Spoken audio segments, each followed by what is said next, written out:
యాకోబు ఏడుస్తున్నాడు. ఇక్కడ ఏడుస్తుంది పురుషుడా స్త్రీనా?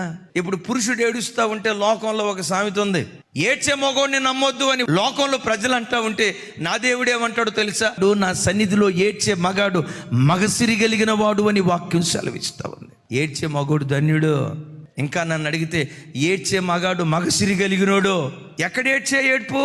దేవుని సన్నిధిలో ఏడ్చే మగాడు మగసిరి కలిగిన వాడని దేవుని యొక్క వాక్యం అంటుంది. యాకోబు ఏడుస్తున్నాడు. ఒకవైపు తన మోసపూరితమైన జీవితాన్ని బట్టి, రాబోయే కాలంలో జరగబోతున్న పొంచి ఉన్న ఏశావు రూపంలో ఉన్న ప్రమాదాన్ని బట్టి యాకోబు ఏడుస్తున్నాడు. విచిత్రం ఏంటో తెలుసా? ఆ ఏడ్పును ఆకాశం అందలి దేవుడు చూసి గగనాన్ని చీల్చుకొని బేతేలు యొద్దకు దేవుడు దిగివచ్చాడు. నేనంట, పరలోకంలో ఉన్న దేవుణ్ణి భూలోకానికి దించేదేదో తెలుసా? నీ కన్నీటి ప్రార్థనే.